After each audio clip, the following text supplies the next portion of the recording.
હોળીના પર્વે મામાના ઘેર આવેલા વડોદરાના યુવકનું કેનાલમાં ડૂબી જવાથી મોત. સેગવા પાસે નર્મદા કેનાલમાં નહાવા પડેલા 20 વર્ષીય હર્ષિલ વસાવાનો 2 દિવસ બાદ મૃતદેહ મળી આવ્યો.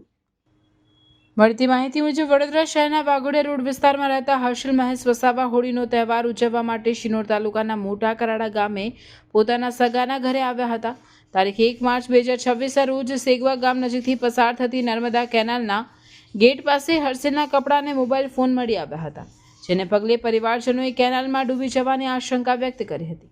ઘટનાની જાણ કરજણ અને વડોદરા ફાયર વિભાગને કરવામાં આવી હતી. ફાયર ટીમ દ્વારા શોધખોળ હાથ ધરવામાં આવી હોવા છતાં મોડી સાંજ સુધી યુવકનો કોઈ પત્તો લાગ્યો ન હતો, જેના કારણે પરિવારજનોમાં ભારે ચિંતાનો માહોલ સર્જાયો હતો. આ દરમિયાન આજે સેગવા ગામ નજીક નર્મદા કેનાલમાંથી યુવકનો મૃતદેહ મળી આવ્યો હતો. પોલીસે મૃતદેહને પોસ્ટમોર્ટમ માટે મોટા ફોફળિયા સામૂહિક આરોગ્ય કેન્દ્ર ખાતે મોકલી કાયદેસરની કાર્યવાહી હાથ ધરી છે. સમગ્ર મામલે પોલીસે વધુ તપાસ શરૂ કરી છે. રિપોર્ટર સંજય ખત્રી, શિનોર સમાચાર ન્યૂઝ, શિનોર.